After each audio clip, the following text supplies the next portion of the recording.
Hoje nós vamos falar um pouquinho a respeito de dois profetas, Arão e Jonas. E a Bíblia, eu sempre digo, a Bíblia ela é um livro fantástico, porque ela não nos omite as deficiências dos personagens que nós nos espelhamos. A Bíblia está cheia de personagens maravilhosos. Esses dois personagens são santos, pessoas que têm uma história linda, homens de Deus. Mas eles têm suas falhas. E eu acho muito legal quando a Bíblia nos mostra as falhas desses personagens, porque nós temos a possibilidade de avaliar e aprender com o erro deles. O nome disso é sabedoria. É você não precisar errar, você aprender com quem já errou, e você evita o erro. Por isso que é tão importante nós conhecermos e estudarmos a palavra de Deus, e nós enxergarmos aquilo que eles falharam e trazer isso para as nossas vidas, para que a gente possa minimizar os nossos erros. Amém? Então, queridos, esses dois profetas, esses dois homens de Deus, são pessoas maravilhosas, e eu por muito tempo creio que julguei errado cada um deles, e eu quero compartilhar com vocês algumas coisas que Deus tem ministrado comigo nesse tempo, amém? Então primeiro nós vamos falar de Arão. Por favor, Êxodo 32. Queridos, esse é o episódio, para te contextualizar, você que não conhece tanto a história, em que Moisés se ausenta do povo de Deus. Então Moisés é o grande libertador do povo de Deus. Ele vai lá no Egito e Deus faz um monte de coisas absurdas e surreais que pareciam um filme de ficção, certo? Então Deus vai lá, manda as 10 pragas e faz um monte de milagre. E, enfim, eu não quero entrar na história do Egito, mas o povo é liberto das mãos de Faraó. Eles saem da escravidão rumo à terra prometida, a terra que hoje é Israel. Amém? Então isso é história, e no meio do caminho Moisés se ausenta do meio do seu povo, porque ele sobe no monte para receber instruções de Deus. É nessa ocasião que ele traz as tábuas da lei. Amém? Só que quando ele subiu para o monte sozinho, ele não disse quando voltava, e ele foi sozinho. Então o povo ficou sem o seu pastor, sem o seu líder espiritual, sem a pessoa que direcionava e ensinava o que Deus pedia, o que Deus queria, o que o povo devia fazer. Essa liderança espiritual se ausentou para ir no monte falar com Deus. Amém? 32, versículo 1. Mas, vendo o povo que Moisés tardava em descer do monte, acercou-se de Arão. Arão era o irmão de Moisés, que a Bíblia vai nos dizer que foi ungido como levita, como responsável por conduzir todo louvor e adoração perpetuamente. Então foi assim uma família absurdamente abençoada, escolhida por Deus para sempre, perpetuamente, para que eles fossem a liderança espiritual de todo o povo de Israel. Então esse é Arão, amém? Voltando ao texto.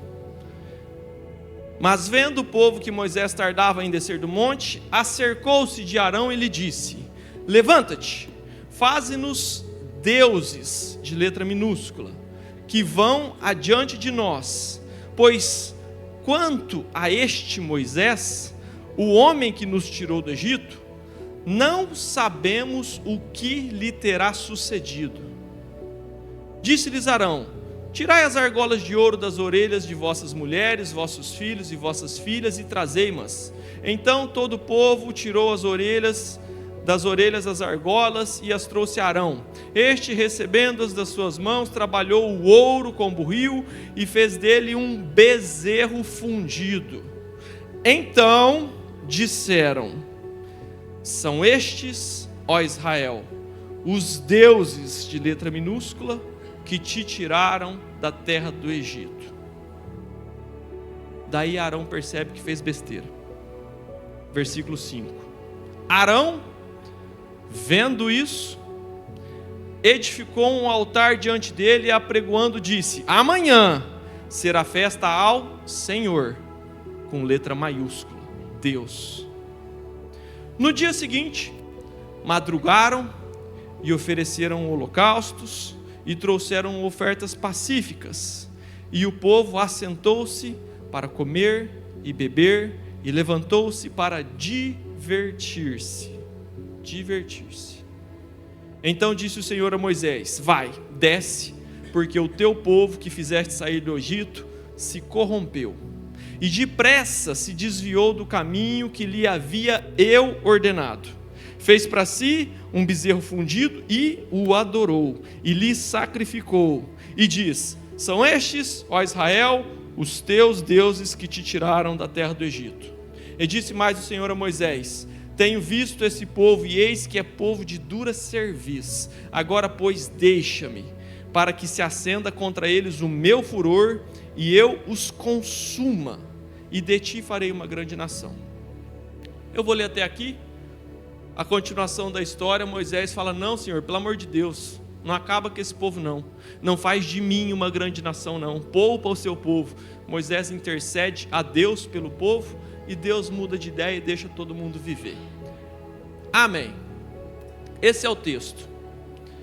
O X da questão é: uau, Arão pisou na jaca. Arão fez tudo errado. É muito decepcionante imaginar que Arão, um grande homem de Deus, fez uma besteira desse tamanho.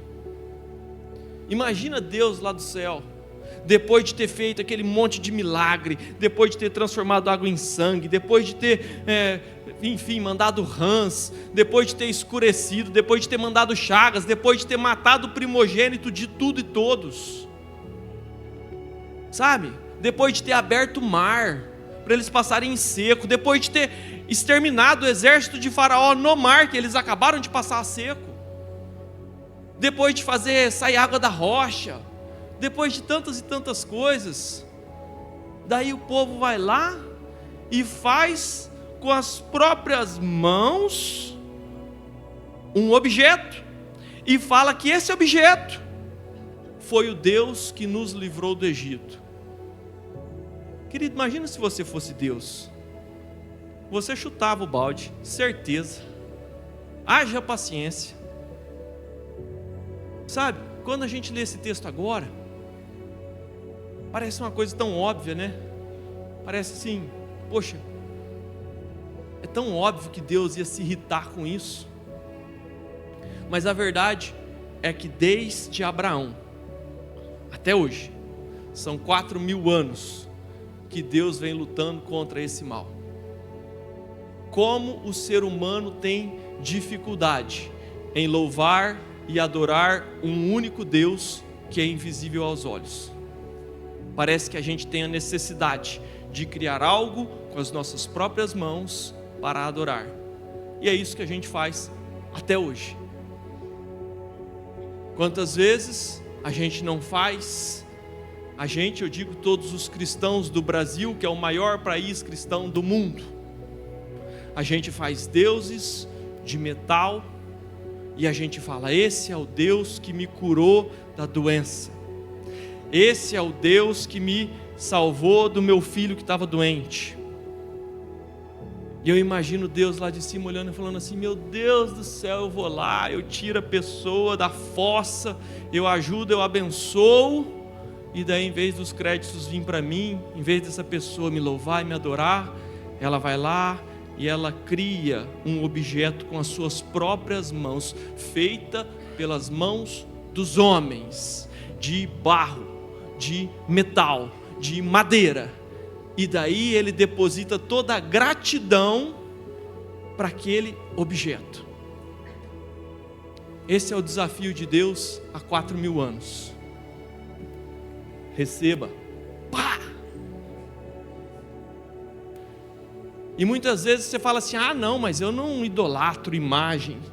Mas às vezes você tem $1 na sua carteira para dar sorte e trazer dinheiro. Às vezes você tem um amuleto pendurado no seu carro para te livrar do mal. Às vezes você tem um elefantinho com o bumbum virado para a porta para tirar mal olhado. Uma espada de São Jorge.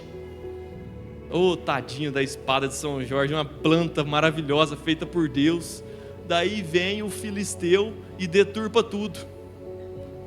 Oh, Jesus, imagina como é que Deus fica chateado conosco, porque a gente é igual Arão. Então a pergunta que eu tenho para te fazer é: quem é você na ausência do seu líder espiritual? Porque esse foi o teste para Arão e ele falhou. Essa foi a primeira oportunidade que Moisés saiu, a responsabilidade caiu no colo dele. Pisou na jaca, escorregou, fez tudo errado, reprovado. Mas a pergunta é para nós: quem somos nós na ausência do nosso líder espiritual? Imagina que não existisse essa igreja. Imagina que o pastor Murilo não estivesse mais disponível, nem ele, nem um outro pastor e nenhuma outra igreja. Qual que é o seu relacionamento com Deus?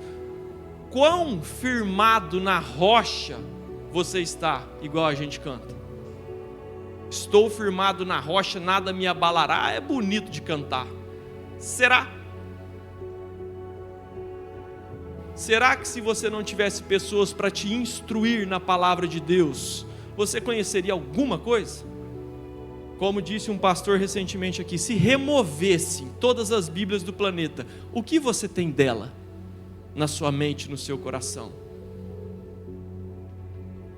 Então a primeira pergunta que eu faço, querido, é: quem é você na ausência do seu pastor?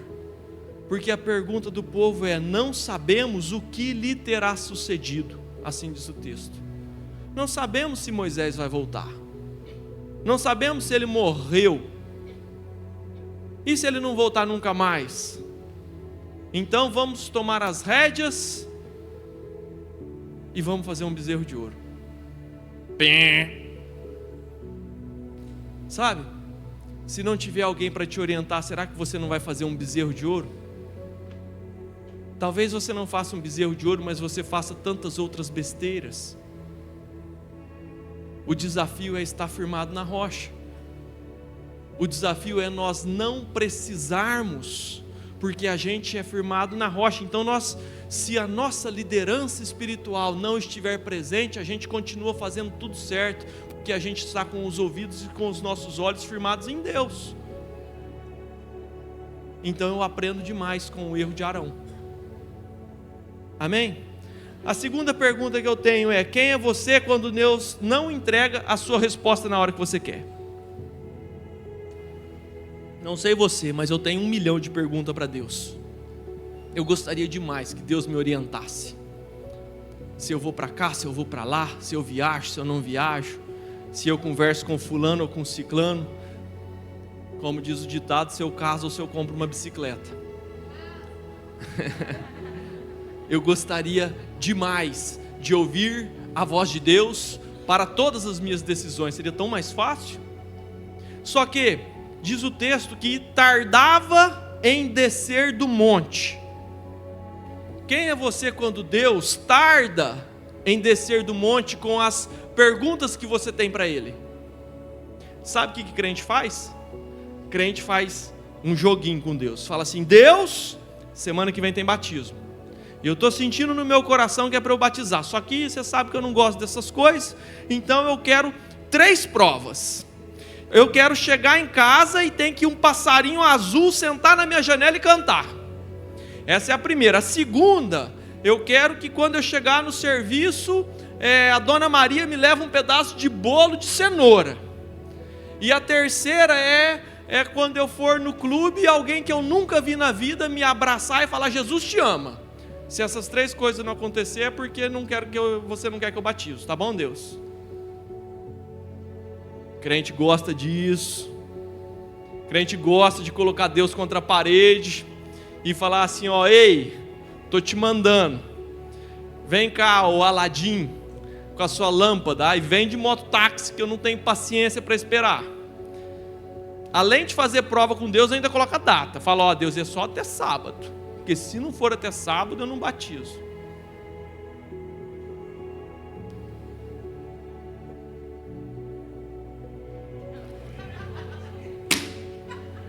Você já fez, né?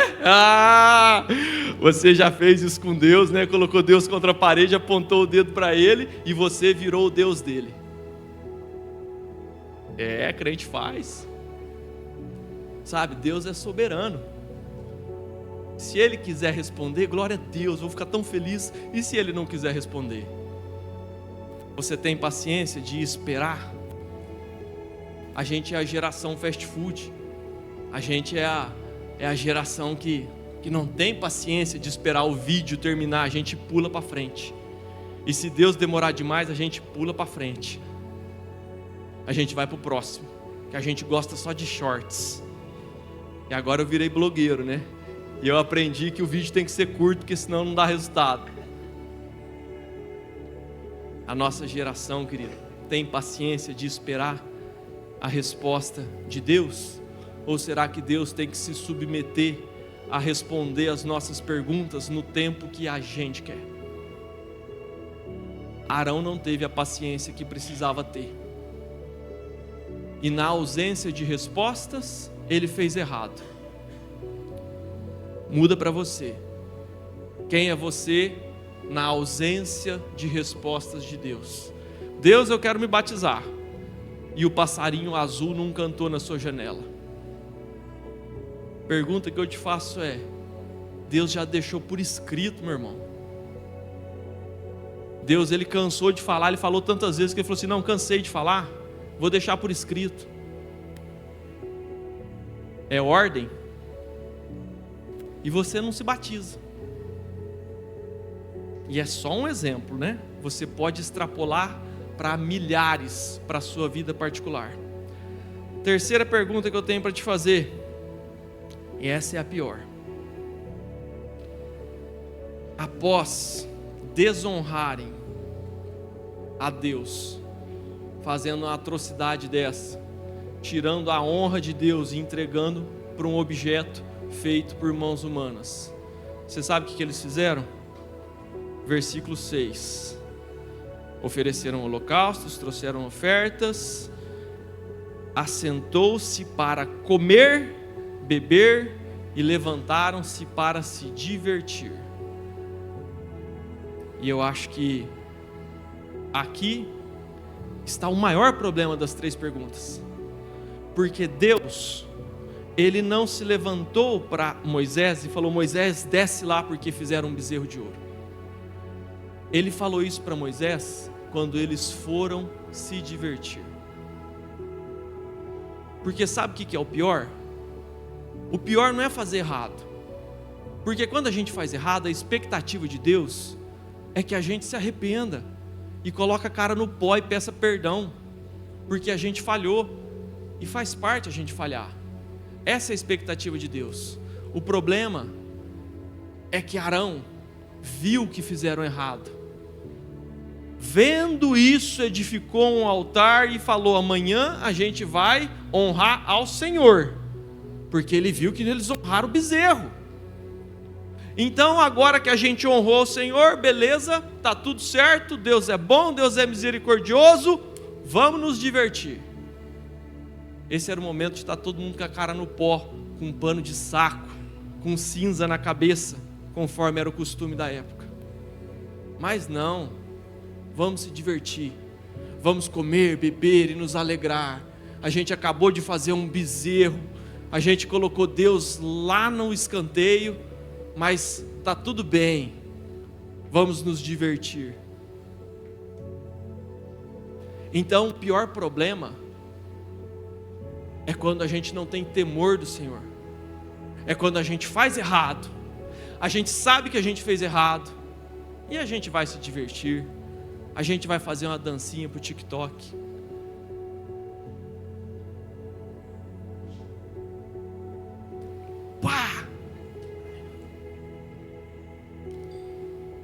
Sabe, queridos, Arão fez tudo errado. O povo que ele conduzia fez tudo errado. E eu e você precisamos aprender com isso e não repetir o erro deles. Amém? Sabe? O problema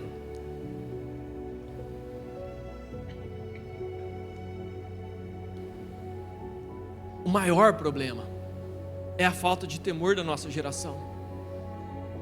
Eu já alertei aqui muitas vezes, nós somos o maior país cristão do mundo. E o nosso país é uma vergonha para Deus. É uma vergonha. Peguei um dado hoje, um dado de 2010, eu não achei mais recente. Mas a prisão, o sistema prisional do Brasil tem maioria evangélicos. Misericórdia, gente. Dói ouvir uma estatística dessa. E da mesma forma, as paradas LGBT também tem maioria de pais de berço evangélico.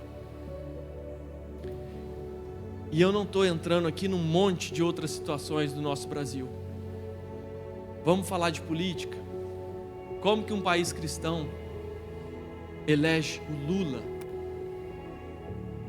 O Lula, o PT, a esquerda, é antagônico a tudo que o cristianismo prega.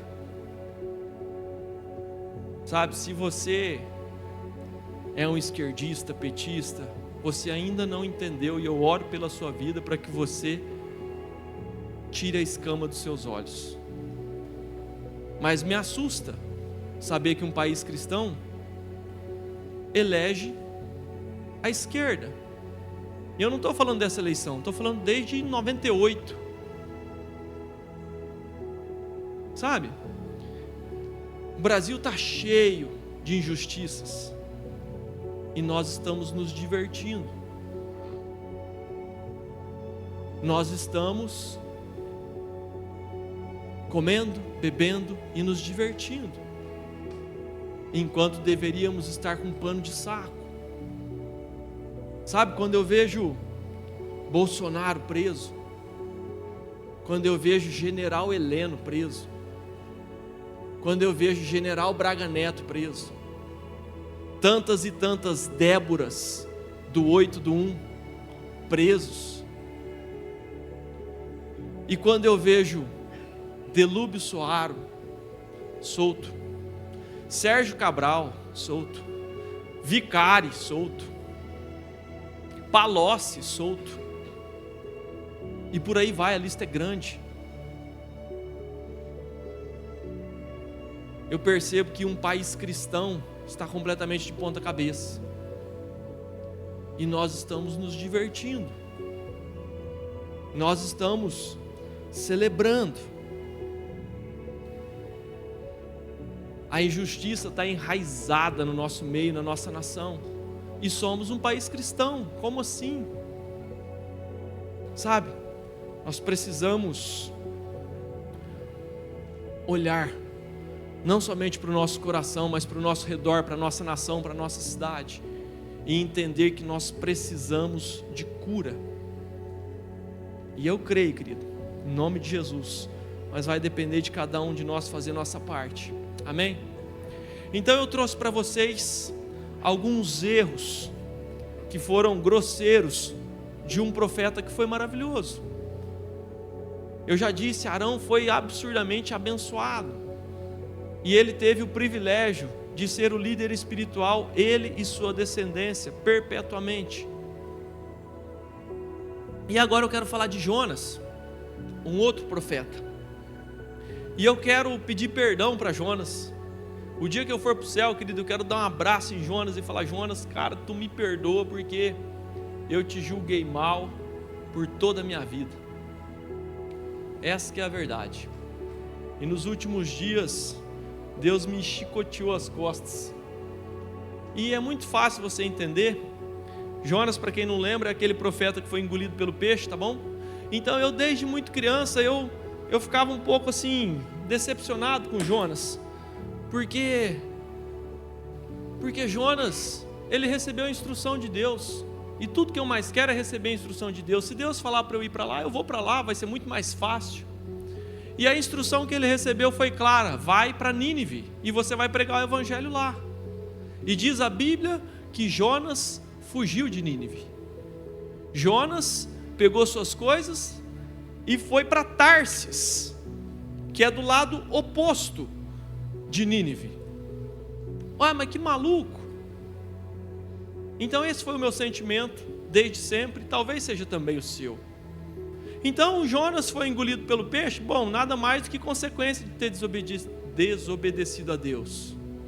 Esse, por muito tempo, foi o meu sentimento a respeito de Jonas. E nesses dias eu quebrei a cara e eu chorei de vergonha. Daí a gente vê como é que a gente julga, como é que a gente se coloca numa posição de juiz, e a gente precisa melhorar muito para ser mais ou menos, porque a história de Jonas é incrível, querido. Sabe por que Jonas não queria pregar em Nínive? Tem motivo, e o motivo é forte, gente. Deixa eu fazer você entender, que eu pesquisei bastante. Jonas, ele era profeta no reino de Israel, quando o reino de Israel ainda existia. Era uma nação, um reinado, e Jonas era um dos profetas. Ok? Amém? Mas vocês sabem quem que foi o último rei de Israel? Foi Oséias. E o reinado de Israel acabou no ano de 722 a.C. E sabe por que o reinado de Israel acabou? Porque eles foram tomados por um poderoso império, o império dos assírios. Os assírios invadiram a capital onde o rei estava, Oséias. Essa capital chamava Samaria. Se você vem na EBD, você devia saber disso. Então o reino de Israel tinha como capital Samaria, tinha como rei Oséias, e até que o império da Assíria, que era um império cruel, um império militarmente poderoso e cruel, ele vai lá, invade a cidade, destrói toda a cidade numa guerra que durou 3 anos, e leva todos os cativos e destrói tudo que existia de santo naquela cidade. Amém? Só que, sabe onde era a capital da Síria? Adivinha? Nínive. Os assírios, eles guerrearam com o povo de Israel por séculos. A cidade de Nínive tinha 120 mil habitantes. Nínive fica hoje onde é o Iraque, ok? Imagina que Nínive fosse a cidade de Sorriso, e que por séculos eles vinham até nós, o povo de Israel, e nos matava. Era uma guerra que durava gerações, até que o final da história foi em 722, quando terminou com o reinado de Israel para sempre, e o reino de Israel nunca mais voltou a existir, até 70 anos atrás, depois da Segunda Guerra Mundial. Então Israel deixou de existir de 722 a.C. até 1949 ou 48. E quem que foi o culpado? Os assírios. E quem que era, qual que era a cidade principal dos assírios? Nínive. E daí Jonas, que era um profeta do povo de Israel, recebe uma orientação de Deus, vai pregar lá no seu arquirrival, lá no seu inimigo, vai levar a bênção para eles. Ô meu irmão, tudo que Jonas não queria era levar a bênção de Deus para os assírios. Você concorda comigo? Vai saber quantos amigos de Jonas, quantos familiares de Jonas não foram mortos pelos assírios. Então Jonas tinha motivos para não querer ir para Nínive. O que Deus pediu para Jonas era difícil. E Jonas foi muito sincero.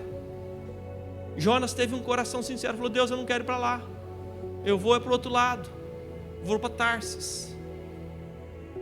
Só que nesse meio tempo Jonas desobedeceu a Deus, e Deus permitiu que o mar se revoltasse, e que ele fosse lançado no mar, e que um peixe o engolisse. E daí esse peixe foi lá e cuspiu Jonas. Aonde que o peixe cuspiu Jonas? Não foi em Nínive. Eu também achava que fosse em Nínive.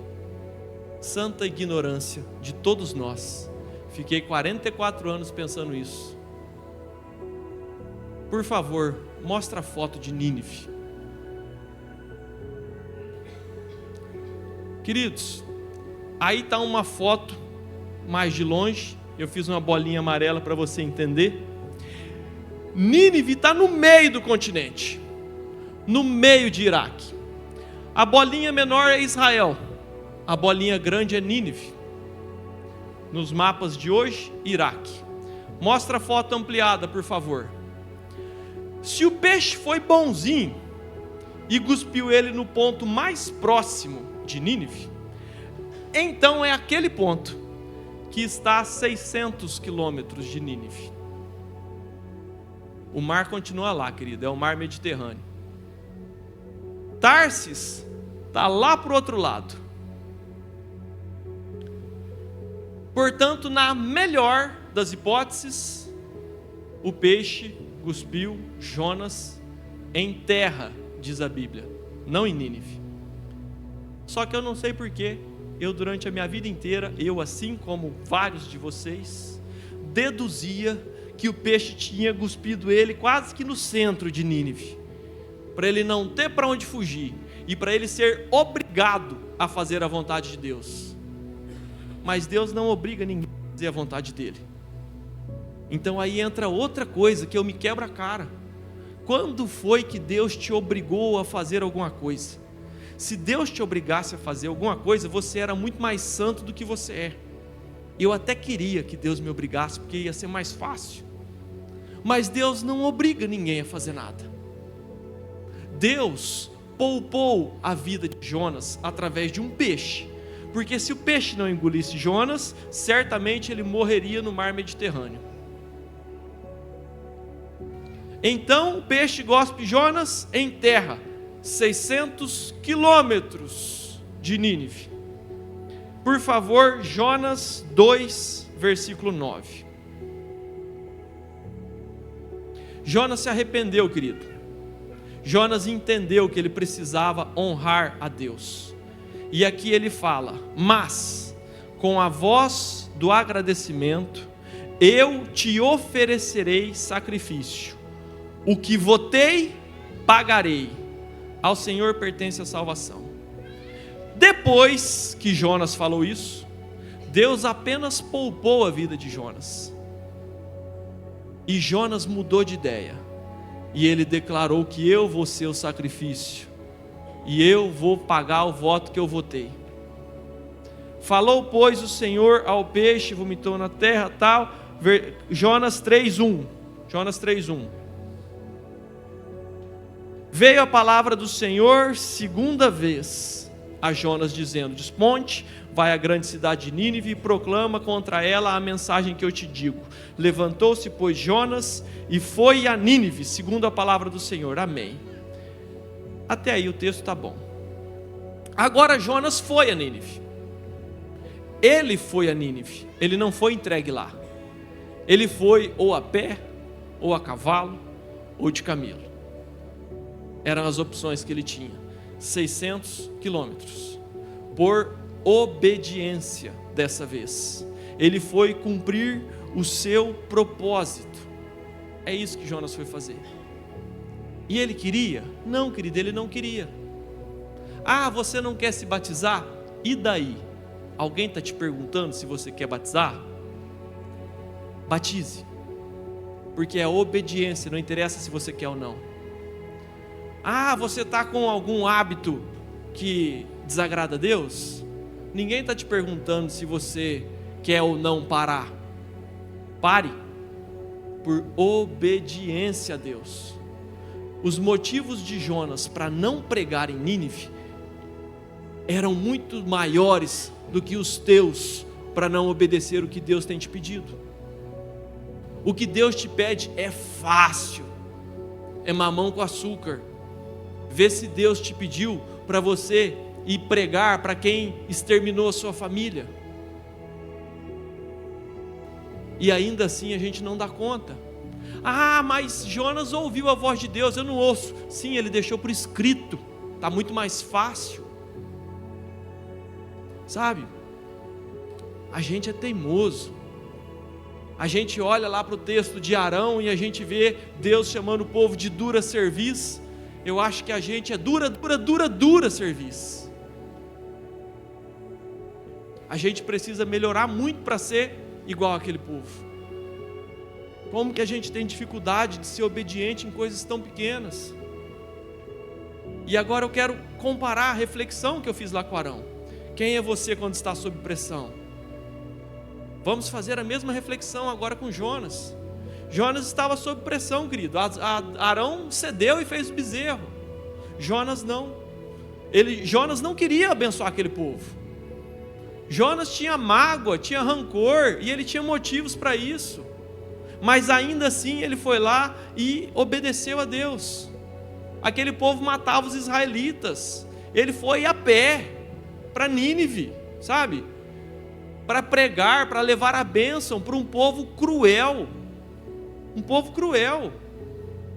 Ele foi sem vontade, mas foi.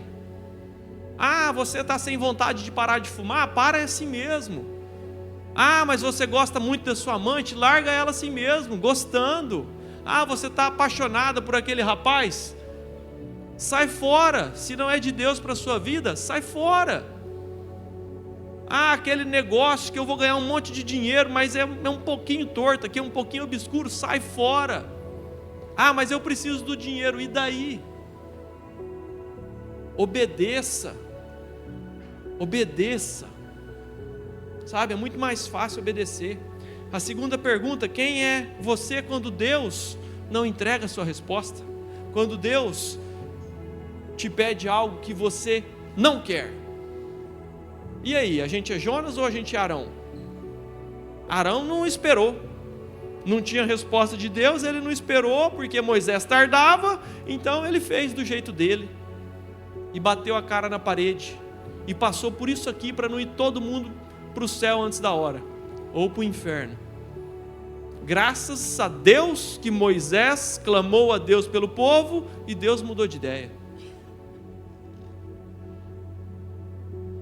A terceira pergunta: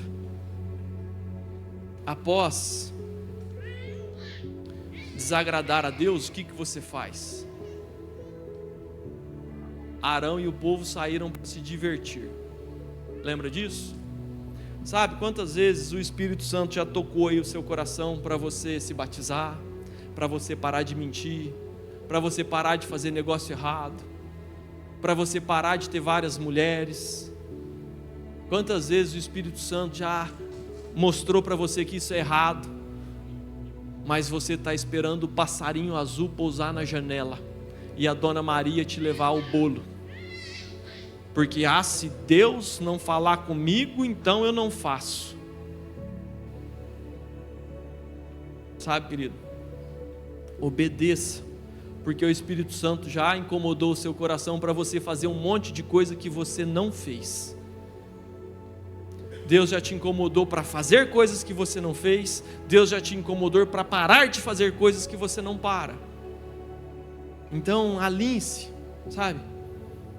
E quando você desagradar a Deus, querido, que seja um acidente na sua vida, que seja um deslize, e que você se ajoelhe, se arrepende e tenha temor do Senhor, ao invés de festejar. Quando você vê a sua casa bagunçada, quando você vê a sua cidade, o seu país em desordem, é obrigação nossa nos colocarmos na brecha em favor da nossa nação. A gente precisa fazer algo.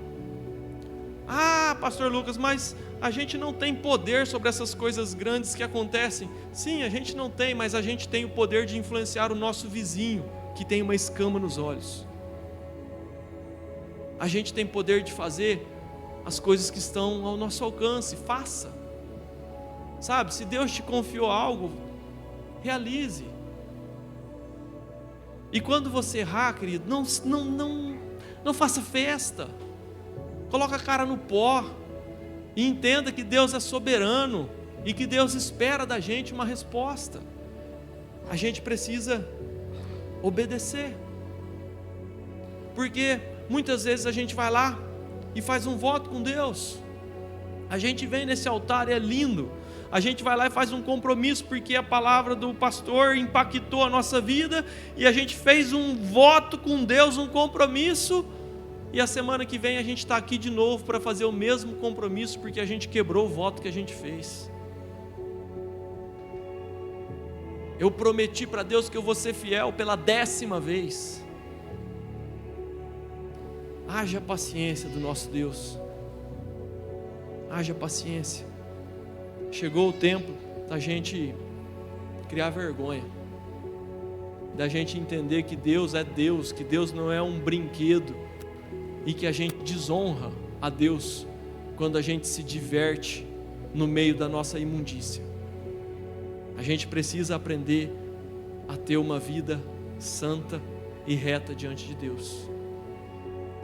Então que esse comportamento de Arão e de Jonas nos ensine. E mais uma vez que Jonas me perdoe, porque eu nunca tinha entendido quão grande eram os motivos para ele não ir para Nínive. Hoje eu entendo. Hoje eu entendo o amor de Deus. O amor de Deus pelo povo de Nínive. Um povo cruel.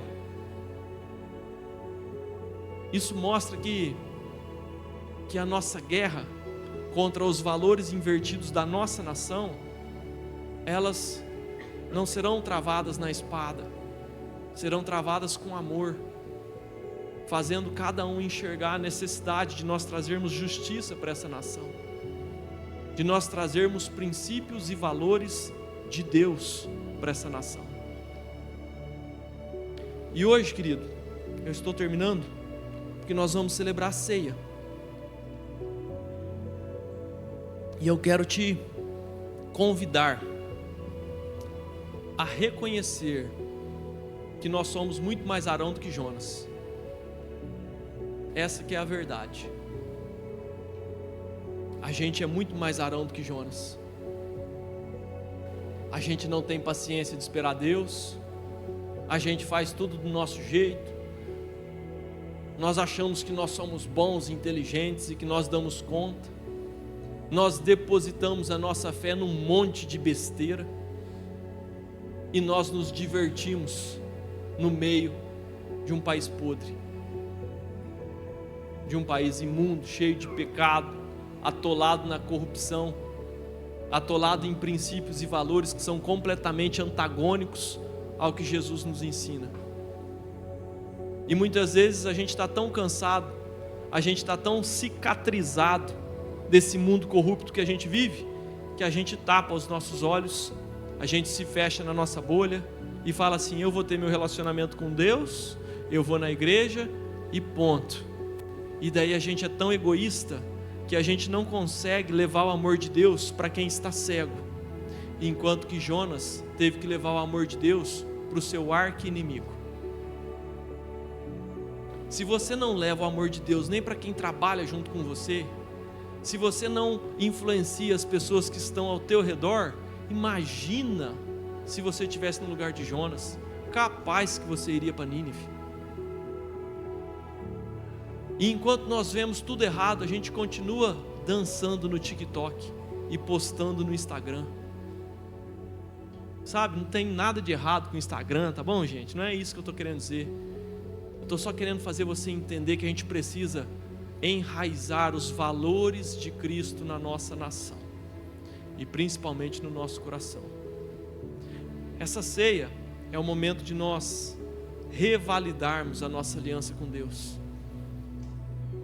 E mais uma vez eu quero te desafiar a olhar para o seu coração, a se autoavaliar, assim como diz a Bíblia em relação à ceia, e que você enxergue o que você tem de semelhante a Arão nesse momento, porque Arão foi uma bênção mais uma vez, tá? Pelo amor de Deus, não vamos falar que o pastor Lucas saiu falando mal de Arão. Arão era uma bênção, um homem de Deus, mas nesse momento ele escorregou, ele foi mal. Então que a gente possa reconhecer os erros dele, que são semelhantes aos nossos, que a gente possa colocar nesse momento de ceia um pano de saco, cinzas na nossa cabeça, e clamar a misericórdia de Deus, que o sangue dele nos lave, e que a gente reconheça que a gente precisa melhorar muito, muito, muito, muito, amém?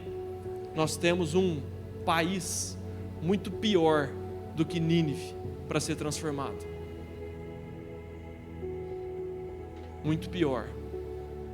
Fica de pé, eu quero orar com você.